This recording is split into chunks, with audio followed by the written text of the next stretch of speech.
No encontro das montanhas de Minas com o Espírito Santo, uma floresta encobriu a paisagem.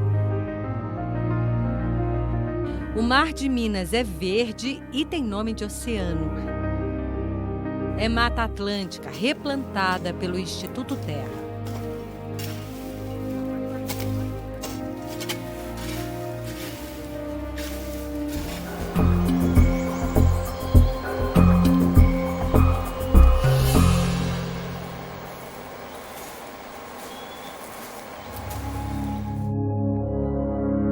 Uma floresta robusta, íntegra, lar de coatis, do lobo-guará,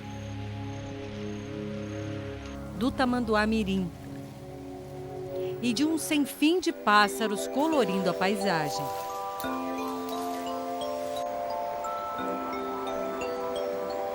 Mas essa paisagem nem sempre foi assim. Marilda, nascida e criada em Aimorés, no leste de Minas, assistiu à transformação que aconteceu aqui. Aqui era uma fazenda de gado, né?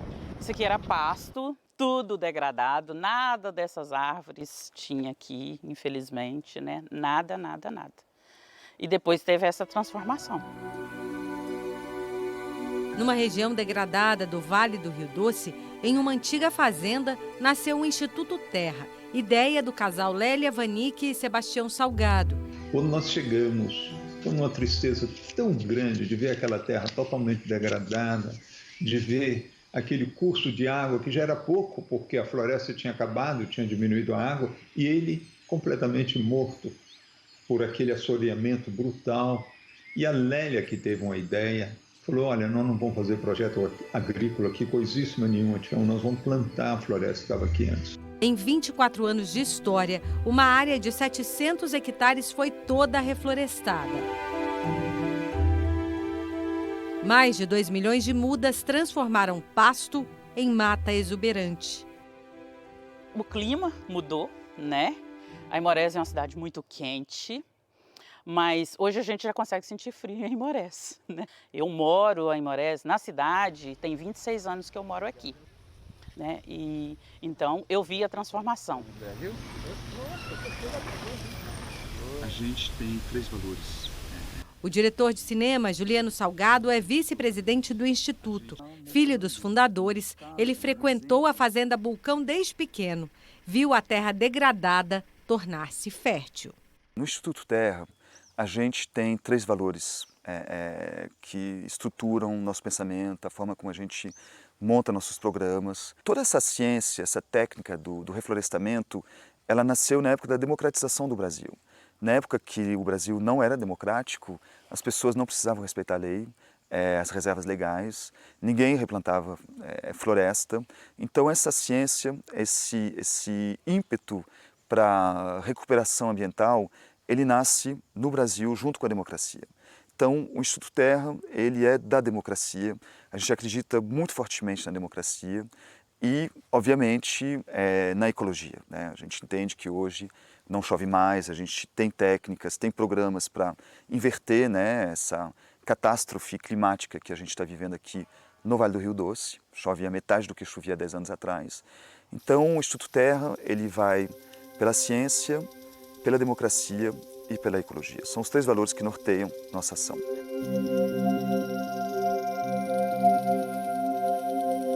Para semear floresta, é preciso antes ter o que semear. Nós temos uma equipe aqui que faz coleta de sementes. Nós procuramos então os fragmentos que ainda existem de Mata Atlântica. Nestes fragmentos a gente encontra todas as árvores que são plantas mais. A gente faz registro com elas. Cada árvore é registrado, georreferenciado, tem a descrição. E a gente tem um mapa com isso. A gente sabe também mais ou menos quando essas árvores vão dar sementes. Então, quando é a época certa, nossa equipe vai lá e procura que agora deve ter o período de coleta e vamos tirar as sementes. Para cuidar do material coletado na região e do que vem de longe, foi criado um laboratório de sementes da Mata Atlântica. árvores que estão ameaçadas de extinção têm uma chance de se recuperar. Existe uma lista vermelha de espécies ameaçadas. A gente tem espécie aqui no viveiro, semente também, de, por exemplo, jacarandá caviúna, que é uma espécie que lá na lista vermelha ela está constando como espécie vulnerável, que ela foi amplamente explorada por causa da madeira, que é muito bonita, né? Construção civil e tudo mais. Tem lugares que já não tem. Então, com a coleta dessa semente, com a produção de mudas e a gente plantando aqui no Instituto Terra, a gente está conservando aquela espécie, porque aqui a gente sabe que não vai cortar, né? Ninguém vai explorar aqui a RPPN. Então a gente está fazendo uma conservação dessa espécie, então é bom por conta disso também. Elisângela precisou desenvolver a habilidade de enxergar uma riqueza enorme em minúsculos grãos. Na lupa, ela avalia a qualidade e separa as sementes, que depois vão para a câmara fria. Aqui é a câmara fria onde a gente armazena sementes. A gente compra tubete, a gente compra, bandeja a gente compra, se produz, né? Bandeja é produzido, tem matéria-prima lá, é plástico. O tubete é a mesma coisa, substrato a gente consegue. E a semente, as espécies que a gente precisa, será que a gente consegue na quantidade que a gente precisa, na qualidade que a gente precisa, com a diversidade que a gente precisa para produzir aquela muda? Então esse aí é o fator mais desafiador que a gente está tendo, que a gente vai ter, né, com toda essa questão de mudança climática, a semente. Na época certa, as sementes saem do laboratório para o viveiro.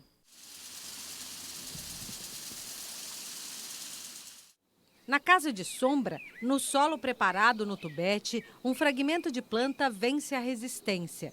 Brota miúda para um dia ser árvore em todo o seu gigantismo.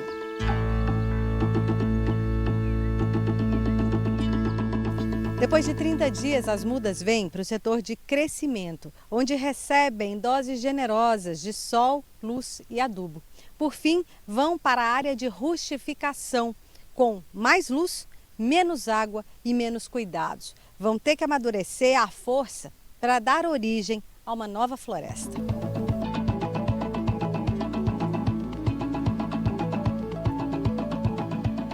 Aqui nós temos um ipê roxo, uma espécie muito linda, principalmente na época da floração. Vários pássaros, insetos pousam nas flores para fazer a polinização, um show de espécie. Aqui do lado nós temos uma outra, chamada Sena Metijuga, nome popular para o cigarro. Por quê? O nome faz jus às cigarras que vêm reproduzirem nos seus galhos na época, principalmente do verão. Tá? Ela cai as folhas e o inseto coloca ali, ovopositam e fica cantando aquele sonido lindo, né? Que aproxima o verão. Temos aqui também uma espécie nobre, uma espécie que já foi muito usada para madeira, para fins movelístico, né? É o cedro rosa, também conhecido como cedro açul. Uma madeira que tem uma propriedade organolétrica muito boa, um cheiro agradável, né, das madeiras. E a folha é linda, né? A folha é linda também, né? Uma folha composta, essa aqui, que é maravilhosa essa espécie. Uma espécie que na Mata Atlântica cresce muito, né? Principalmente nas regiões que chovem mais para o litoral, ela fica uma árvore gigantesca. Do viveiro saem cerca de 350 mil mudas por ano. Muitas vão restaurar matas ciliares da região do Vale do Rio Doce. Outras ajudam a compor a paisagem dentro do Instituto Terra. Uma área que não tem floresta, que foi tirado, o maior desafio é torná-la muito próximo do ambiente que era antes da degradação. E isso é um desafio constante, tendo em vista que o solo ele não está equilibrado, né? O ambiente não está equilibrado. É um ambiente que muitas vezes nós teremos que enfrentar perturbações, né? Por insetos, por pragas, ou às vezes até a ausência de micro-organismos importante ali no crescimento de uma floresta. Então é preciso reconstituir do zero muitas vezes, né? Tornar aquele solo mais propício ao desenvolvimento de uma floresta. E essa atividade não é uma atividade tão simples. né? Tendo em vista que a gente não conta com todos os recursos que tinham antes da degradação. Então é um trabalho de persistência, de muita observação, de muito estudo e fazendo dia a dia. Moisés é o engenheiro responsável pela construção de uma nova floresta. Nasceu com as mãos na terra e viu a conversão de pequenas sementes em árvores imensas. A dinâmica das plantas me encanta muito, né? Na sua fase juvenil até porte arbóreo, né? A gente nota uma resiliência muito grande no período pós-chuva, né? As mudas, elas usam da sua estratégia muitas vezes para sobreviver a uma estiagem longa, que talvez a gente olhasse assim para o ambiente e falar não tem condição de sobreviver, de vencer até a próxima etapa. Mas as plantas, elas conseguem, né, vencer, né? Muitas vezes elas perdem suas folhas e no próximo ciclo está ali tudo muito verde, tudo muito bonito. O engenheiro saiu da Bahia para a Amazônia. Veio depois plantar florestas em Minas Gerais. Um trabalho que parece não ter fim. São melhorias contínuas. Eu acho que isso é um tema muito importante que a gente deve ter no processo de restauração. Inverter um número depende de várias coisas, né? A gente vai trabalhando as espécies que devem ser plantadas, as técnicas que são implementadas, que são necessárias. Por exemplo, perfuração dos berços, ela passa a ser uma perfuração mais mecanizada, que atinge uma profundidade maior do que ela manual, né? Então, o tipo de adubação também influencia. Plantar exatamente a espécie certa, no momento certo, começa a fazer diferença ao longo do período. Quando o inverno chega, a paisagem muda de cor. Sem a chuva, com a terra ressecada, as árvores perdem quase todas as folhas. Mas o que parece morto está apenas esperando a hora certa de renascer. A gente está aqui na floresta que tem períodos secos e tem períodos de chuva. Aqui temos o que se chama uma mata seca. E durante vários meses por ano não cai nenhuma gota de água. E para sobreviver, a maioria das plantas deixa cair as suas folhas. E mais que nada, esses pequenos caem, precisa recuperar, ele precisa ter muito cuidado, então essas plantas estão dormindo. No momento quando começa a chuva, elas vão brotar de novo. Algumas devem talvez não sobreviver a esse primeiro choque. E então, a gente depois, os que morrem, vamos ter que fazer replantio. É nesta época que são abertos os berços, buracos no solo para receber as mudas junto com o verão.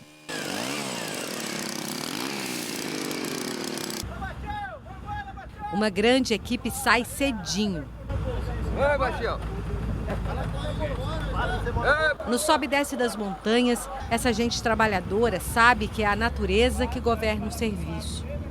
A gente planta, a gente fura, a gente roça, a gente coroa as mudas, a gente faz tudo. Então, eu acho que nós fazemos de tudo aqui. Cada um se sente um pouco pai de uma floresta inteira. Não tinha nada, era igual isso aí. Então foi formando de pouco a pouco até alcançar o que vocês estão vendo aí. Essa floresta, eu sinto um prazer imenso de estar trabalhando aqui. Eu faço parte da história do Instituto, um pouco, né? Não comecei há 20 anos, mas tem 12 anos que eu estou aqui e faço parte dela. E isso é muito satisfatório para a gente, eu fico muito feliz de fazer parte dessa equipe maravilhosa que nós temos aqui, né? Que é todos, começando lá de baixo até aqui no campo. Eu acho incrível isso aí, entendeu? Eu fico muito feliz de estar trabalhando aqui. É uma alegria, um sonho realizado meu, né?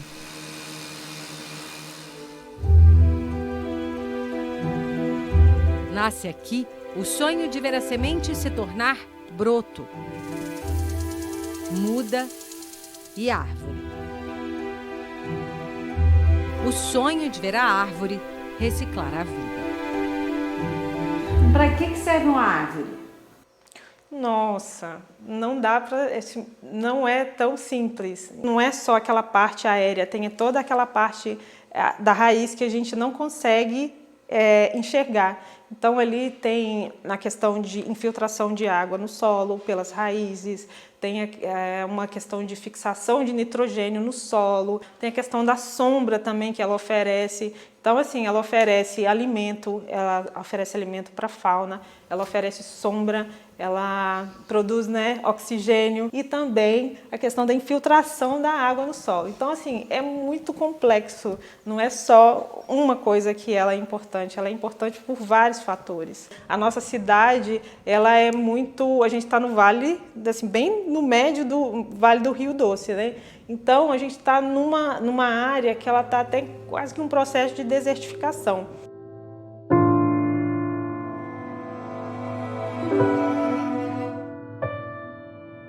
A gente se sente feliz, na verdade, por estar contribuindo, usando o conhecimento que temos acerca das plantas, das espécies e da qualidade ambiental, acerca de um serviço ecossistêmico para a população.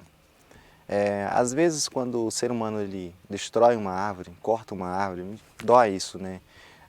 Por não conhecer. E o Brasil passou muito por isso. Destruíram-se muito sem conhecer. E isso faz muita falta, porque a maioria dos nossos remédios, a maioria das nossas fitoterápicos vem da planta, vem da floresta. Quantos problemas hoje que existem sem solução, de repente porque cortamos algo, destruímos algo que não conhecíamos que era a solução para esse problema. Então, contribuir para melhorar o nosso clima, né, ter mais chuvas, melhorar um pouco o nosso calor, para nós isso é um serviço que não tem preço, né? Um trabalho que não tem preço.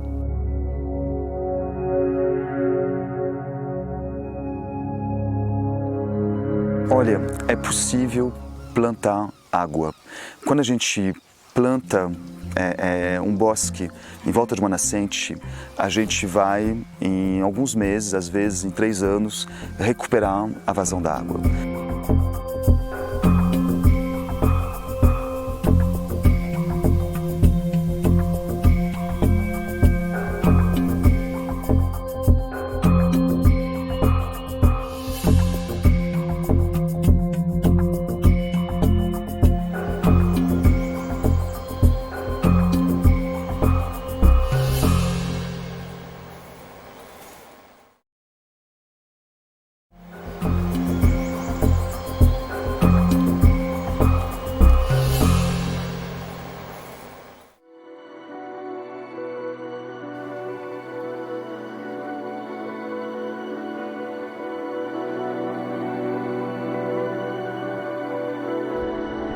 Encravada no Vale do Rio Doce, cortada pelos trilhos do trem, Aimorés foi vila formada por agricultores no século XIX. Ganhou o nome de uma das etnias originárias da região em 1910. Ao longo do Rio Doce você pode perceber que há esses nomes na origem indígena, né? Ali em cima você vê Tarumirim, Nanuque, Aimorés, né? Aimorés, na verdade, é Amon-Arahé, que é a caratinga boa, batata boa. O nome indígena não sabia falar Amon-Arahé e ficou Aimorés, né? Mas não tem nada de Aimorés, né? Virou cidade em 1925. Desde então estão aqui as casas que testemunham a história. Os anos passaram, mas a tranquilidade não. O sossego de quem mora aqui foi quebrado em 5 de novembro de 2015. Às 3h30 da tarde, a barragem do Fundão se rompeu no município de Mariana.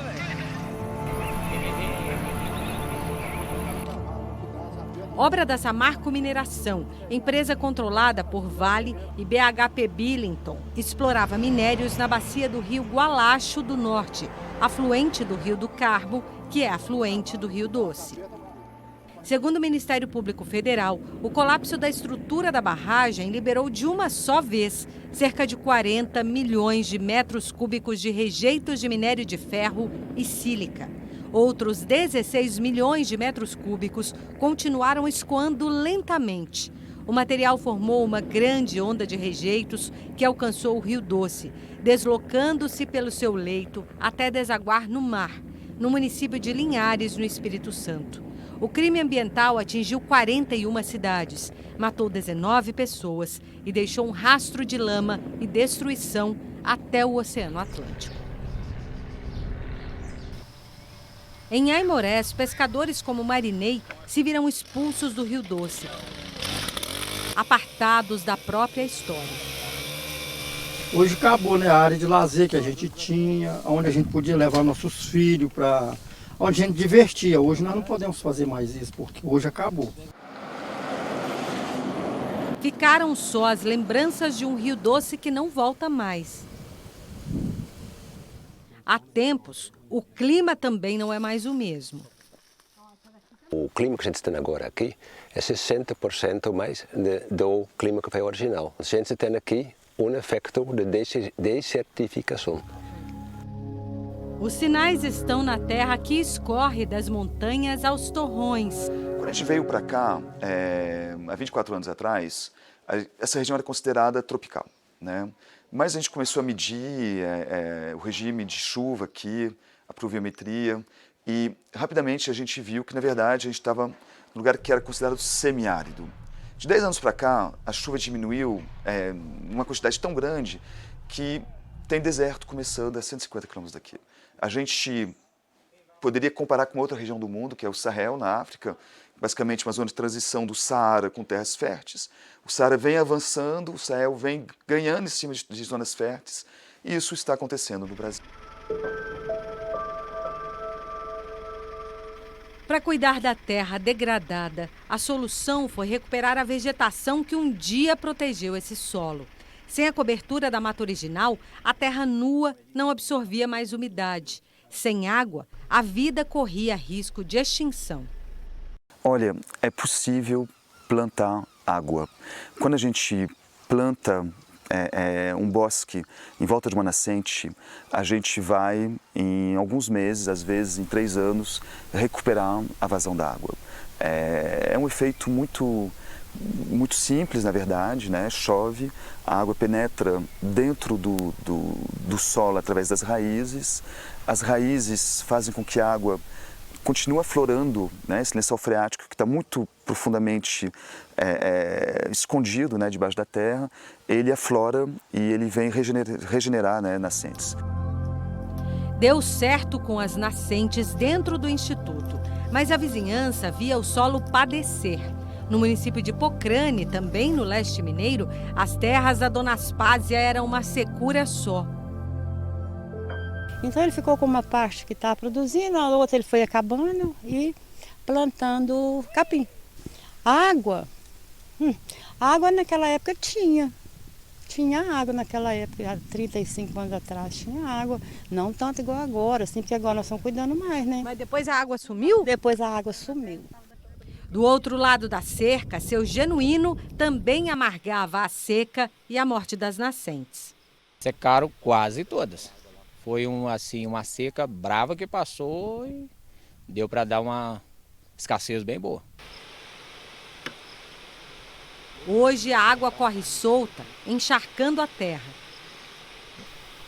Obra do programa Olhos d'Água, do Instituto Terra, que trabalha na proteção e recuperação de nascentes da bacia hidrográfica do Rio Doce. O programa Olhos d'Água ele é executado, não é o Instituto Terra que executa sozinho, a gente trabalha em parceria com os produtores rurais principalmente, porque a gente leva todo o material da estação de tratamento de esgoto, o material do cercamento, as mudas para poder fazer o plantio, o adubo para adubar as mudas, e outras técnicas também, todos os insumos que precisa a gente que leva, e a contrapartida do produtor é ele fazer.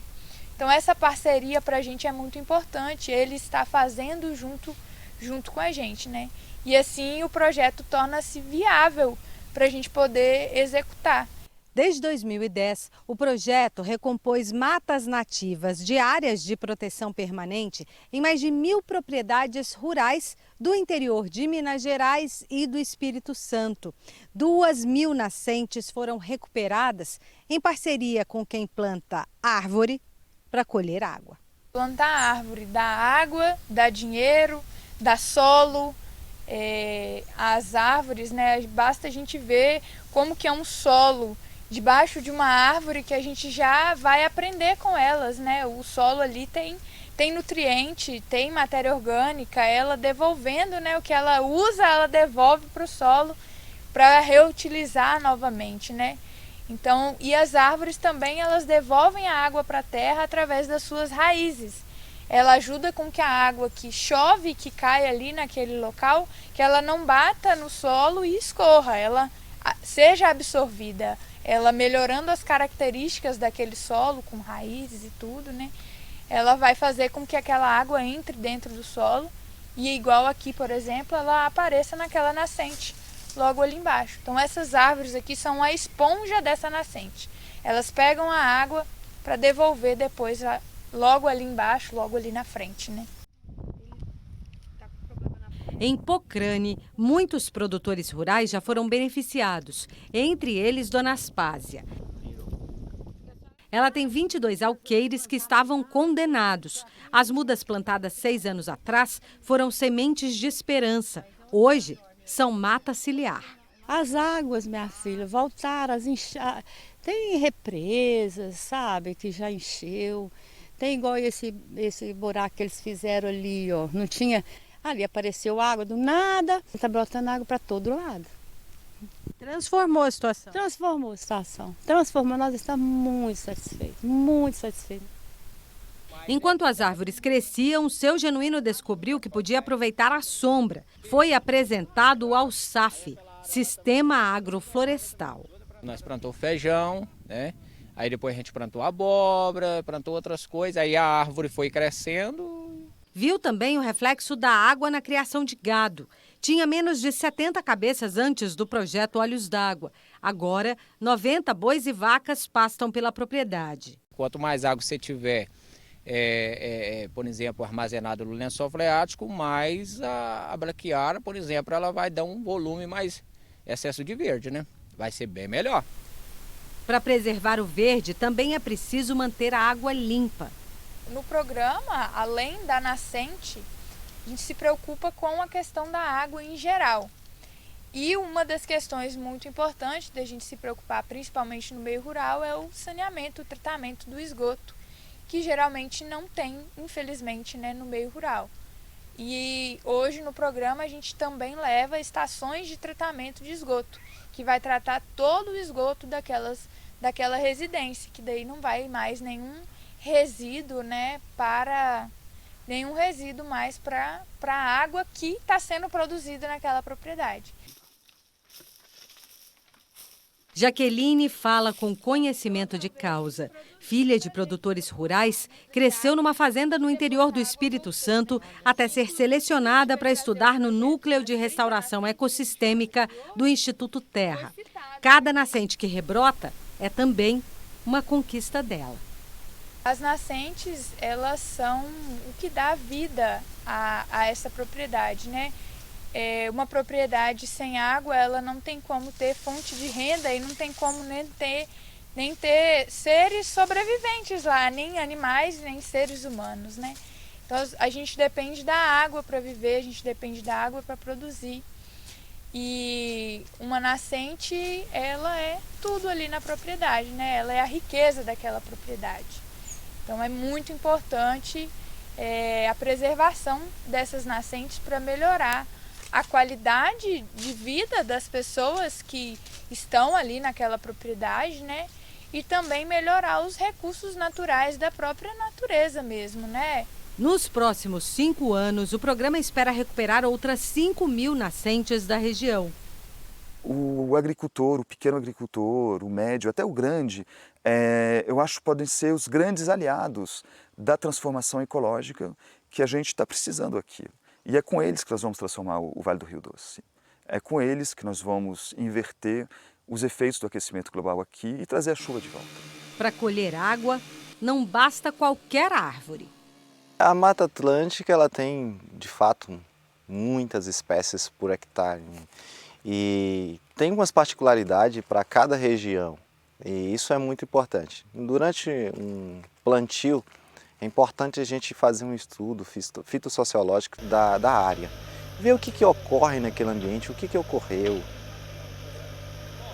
quais as espécies que melhor se adaptam ali. Eu não posso plantar qualquer árvore em qualquer lugar. Existem plantas que podem ser coringas, mas na grande maioria elas têm as suas especificidades ali para determinado ambiente. Fartas em copas frondosas ou quase sem folhas, as árvores cuidam das águas e do relevo também. Aqui atrás de mim você pode ver o efeito que a topografia tem sobre a vegetação.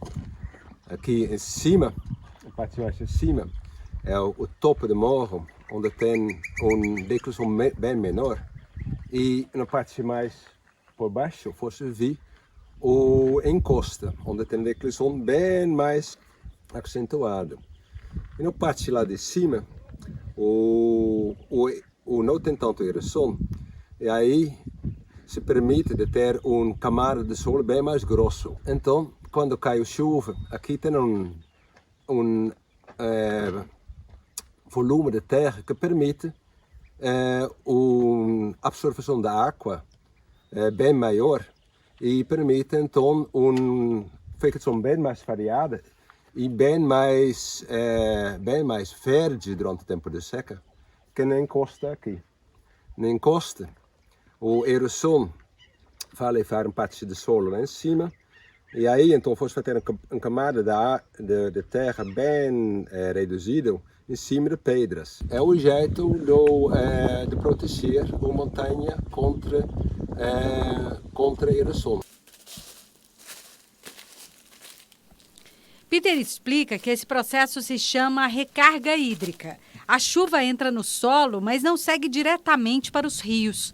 Cai primeiro sobre as folhas, que freiam um pouco a força das águas. Elas caem lentamente e depois recebem o apoio das raízes, que ajudam na etapa da infiltração no solo. Em cima do morro, a vegetação está mais protegida e também protege o relevo. Então, deixa uma floresta em cima do topo do morro é um jeito de segurar que o passagem inteira em volta não seca.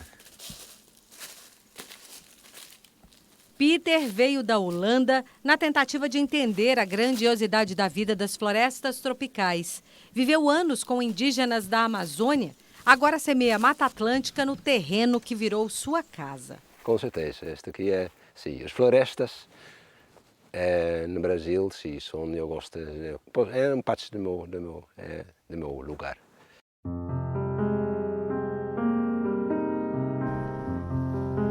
Lugar onde a paisagem se transforma, onde a água nasce das florestas replantadas nas fazendas, mata a sede dos campos e dos animais, escorre pela terra fora e chega farta nas cidades.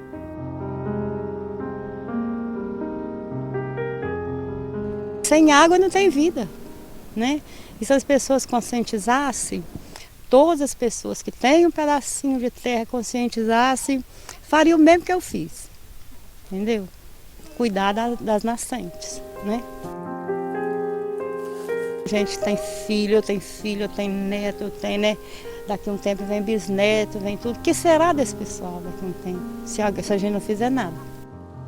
Nós acreditamos que em algum momento, daqui 5 e 10 anos, nós vamos conseguir ter transformado a forma como se produz gado aqui nessa região. A gente sabe que técnicas chamadas de silvopastoril, na verdade é um gado que cresce debaixo da floresta, debaixo de árvores. Essas técnicas dobram a capacidade de produção, elas capitalizam o pequeno produtor, e elas têm um efeito. Na verdade, o grande efeito delas não é só que elas vão trazer uma transformação social, que elas vão permitir enriquecer toda uma população que é pobre, que tem dificuldade de acabar o fim do mês, mas também vai trazer a chuva de volta aqui.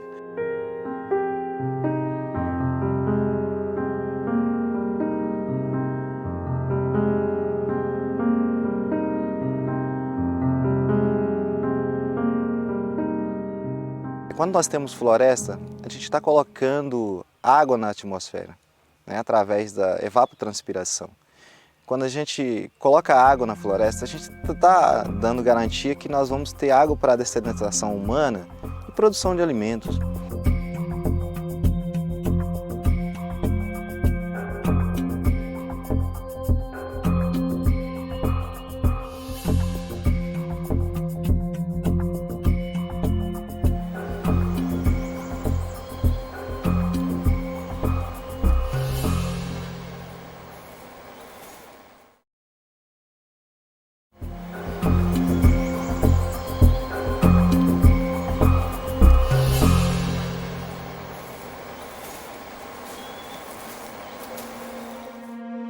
Uma terra degradada. E os efeitos das mudanças climáticas batendo na porta. A gente está tirando a nossa possibilidade de chance de sobrevivência. Nós dependemos das plantas para produzir oxigênio, assim como as que estão lá no mar, né? Aquelas plantas aquáticas. A floresta também produz oxigênio, ela produz vida.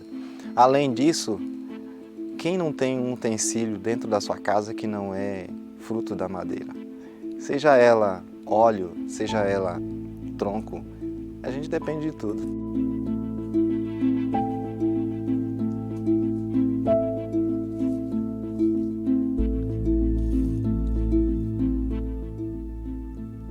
Nossa grande luta aqui é de conseguir implementar toda uma série de técnicas que vão, na verdade, combater esse deserto. Esse processo é um processo que tem a ver com a forma como a gente usa a terra aqui na região, mas, na verdade, no Brasil todo, né?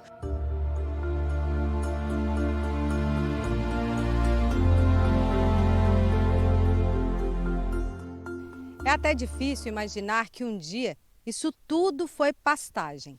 Agora é uma floresta pujante, semeada por mãos exatamente iguais àquelas que um dia suprimiram a Mata Atlântica.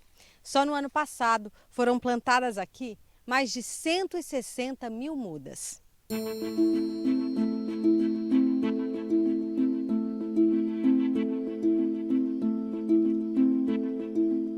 Hoje sobram 12% de Mata Atlântica só.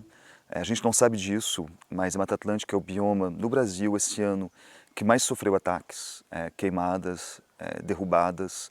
É um bioma em perigo, é extremamente ameaçado e esse programa que nós estamos começando agora, que começa com recuperação de água, que se prolonga com recuperação de água e plantio de árvores, conglomerado com a agricultura, é um programa que tem como potencial de recuperar essa região toda.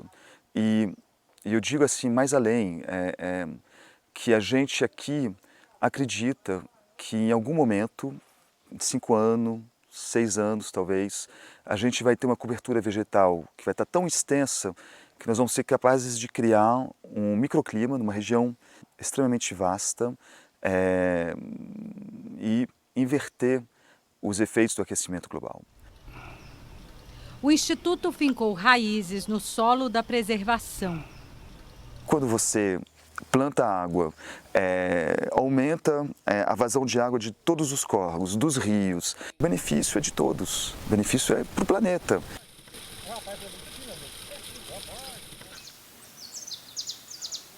História, herança e esperança estão em cada semente lançada na terra. Eu fico muito feliz, muito grata também, porque eu sempre falo que a gente sempre prega, a gente quer ver uma mudança muito grande no país também, principalmente, né, nesse momento difícil que a gente vive agora, onde as questões ambientais elas são deixadas de lado. Então, assim, contribuir para isso, a gente vê aquela mudança que a gente quer ver lá fora, a gente vê dentro da nossa cidade, é muito bom participar disso, é muito gostoso. Um passado de degradação deu lugar a um presente de muito trabalho na conversão de paisagem devastada, de erosão e escassez em reflorestamento. Quando a gente trabalha na restauração de um ambiente, a gente consegue perceber as mudanças, as evoluções que aquele ambiente vai alcançando. Com a chegada, muitas vezes, das aves, dos insetos que povoam ali durante as florações, dos pássaros que chegam no período de produtividade de frutos, né? Não somente na parte aérea das plantas, mas também no solo. O solo começa a ganhar vida, os micro-organismos que começam a surgir ali no solo, né? As minhocas, os coleópteras, né? Os dípteras em si, que são alguns insetos voadores, eles começam a chegar e contribuem muito para o desenvolvimento da floresta que a gente deseja obter. Os pássaros também estão por aqui, voluntários no replantio da floresta.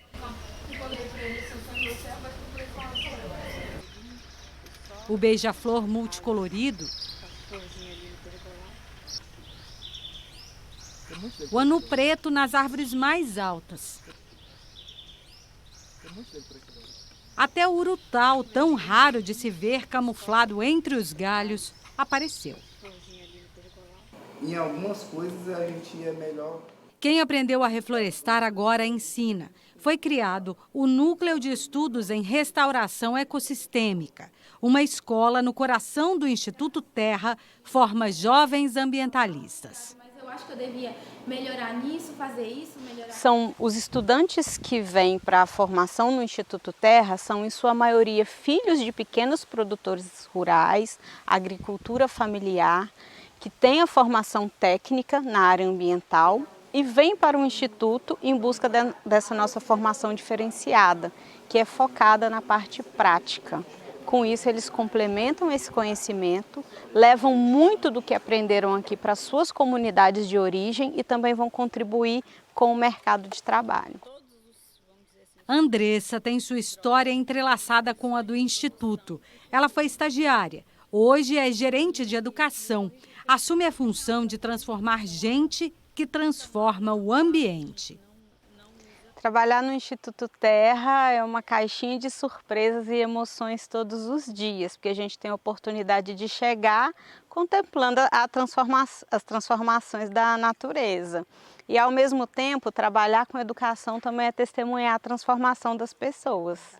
Então, é um presente mesmo que eu recebo todos os dias. Durante um ano, os alunos têm aulas práticas e teóricas. De biologia à filosofia, estudam de tudo. Aprendem a reconhecer as sementes das espécies nativas, a preparar as mudas, a reflorestar. Acompanham o germinar da floresta. Mas a gente aprende com os colaboradores, né? A gente aprende com cada responsável pelo viveiro, seja pela restauração, seja pelo setor de jardim ou até mesmo o DNS, que é um setor que desenvolve vários projetos, captação de recursos e etc. e tal. Mas a gente aprende mesmo, é uma constância, no dia a dia a gente aprende muito. Cada vida tem valor. Da exuberante tajuba ao mais minúsculo inseto. E são elas, as melíponas, as abelhas sem ferrão, o objeto de estudo de parte dos alunos. O mel das melíponas ele é muito valorizado pela qualidade. As apis, que são as abelhas comumente que a gente conhece, que são aquelas preta e amarelinha, que tem o ferrão, elas ganham na quantidade de produção. E as melíponas, elas ganham na qualidade do mel. O mel, ele é mais suave e ele também é menos ácido. Essas abelhas, elas estão construindo os potes de mel delas. Elas estão fazendo uma reserva. Aqui nós temos um alimentador interno. Como aqui fora nós não temos um alimentador externo, nós temos esse alimentador interno. Eu preparo a solução a cada 2 dias. Eu venho cá e abro a caixa da abelha e coloco a solução dela aqui dentro. Ela absorve toda a solução e depois ela enche os potes de mel aqui na redor e ela lacra até ele fermentar e estiver no ponto de consumo. Embaixo aqui temos ninho e sobre ninho, e embaixo a rainha está fazendo a postura. E dessa postura vai gerar novas abelhas. A abelha ela tem a sua própria organização social. Essas aqui são abelhas operárias, que são abelhas que trabalham dentro das caixas, dentro da colmeia. E tem as campeiras, que são as abelhas que saem para coletar pólen. Juliana veio do sul da Bahia. Neta de agricultores, viu os pais deixarem a área rural para tentar a vida na cidade. Agora mostra aos avós como tirar sustento da terra, preservando a biodiversidade. Já estou providenciando junto com a minha família para a gente estar montando nosso próprio meliponário lá na nossa região. E a minha avó, principalmente, ela já é aposentada. Por ser idosa, eles não estão mais praticando agricultura, eles só estão lá descansando. E eu vim trazendo o cuidado, a meliponicultura, para a gente poder estar empregando. Tanto como uma forma de renda extra lá na nossa região. Como na natureza tudo está conectado, aqui fica claro como uma vida torna possível a existência de outras. As abelhas do meliponário garantem a polinização das plantas na mata ciliar. As árvores protegem o córrego Bulcão, fonte de água e de alimento para incontáveis espécies. É importante conservar pelo papel importante que elas têm dentro da natureza, tanto de manter e dar continuidade à nossa flora, né? E também manter esse equilíbrio que a gente tem dentro da nossa natureza. Sem elas, o nosso planeta ele com certeza entraria em calamidade. Sentinelas da ecologia, mais de 90% dos estudantes do NER estão hoje empregados. 6 em cada 10 atuam na área ambiental. Eu me sinto muito realizada em saber que mais de 100 pessoas que foram formadas por nós estão hoje atuando no mercado em defesa da natureza, em defesa de uma produção mais sustentável, mais ecológica, que respeite e trabalhe por uma floresta em pé, mas também pelo bem-estar das pessoas. As sementes plantadas dão frutos ao longe, regeneram a floresta e preparam aqueles que vão protegê-la. O planeta ele precisa de ajuda, então pessoas como a galera aqui do Instituto Terra é de que o mundo precisa, de pessoas que contribuem e que participem também na reconstrução desse bioma que é a nossa mata, entendeu? Então tudo isso aqui, se fosse empregado em uma pequena parte do mundo, eu acho que o planeta ele seria outro, ele seria melhor com certeza. Há quase 25 anos, o Instituto Terra reedita diariamente seu compromisso com a vida, de planta, de bicho e de gente, como Marilda, que mora e trabalha na região. Chega a emocionar, porque saber que isso foi uma ideia da Lélia e do Sebastião em fazer isso aqui. Quantas famílias moram aqui, trabalham aqui, né? O sustento sai daqui. Então, assim, é uma honra, é um privilégio muito grande em poder contribuir com isso aqui. Nós vamos recuperar 5.000 nascentes lá no Vale do Rio Doce. E para recuperar uma nascente, você tem que plantar entre 400 e 500 árvores. Você pega em torno de 1 hectare de terra, você cerca, você planta árvores, aqueles galhos que caem, aquelas folhinhas que caem, a proteção de sombra contra o sol, cria um perímetro que quando cai a água da chuva, ele mantém a umidade ali. E ele garante o nascimento da nascente.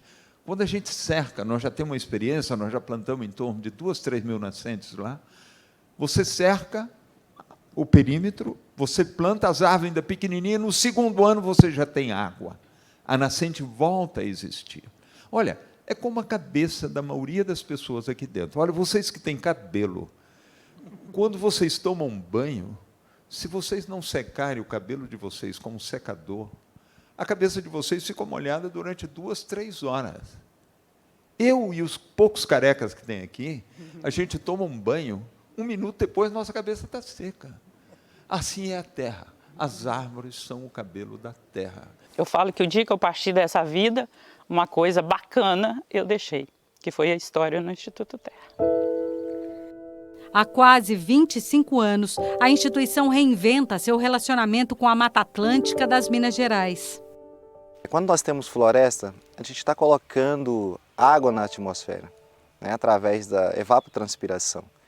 Quando a gente coloca água na floresta, a gente está dando garantia que nós vamos ter água para a dessalinização humana e produção de alimentos. Então, é um ciclo, é uma engrenagem. Se a gente quebra um elo dessa, a gente está comprometendo toda a sua produção, toda a sua cadeia. Então, eu resumiria que a floresta é vida também, assim como a água. Desenvolvimento que preserva a natureza. Educação ambiental semeada. Recuperação das florestas degradadas em insistente repetição. A grande aposta do Vale do Rio Doce para um Brasil mais verde e mais justo. E a gente vai provar aqui no Instituto Terra, aqui nessa região, que a gente pode reverter os efeitos do aquecimento global. Que a gente não está condenado a ter uma vida pior daqui a 10, 15, 20 anos. Que a ecologia não é só denúncias importantes, mas não é só denúncia de catástrofe. A ecologia também pode ser uma força de proposta para ter uma sociedade mais feliz, uma sociedade mais rica, uma sociedade onde a gente pode viver de equilíbrio com a natureza, de que a gente depende tanto para poder trazer qualquer comida no prato, né?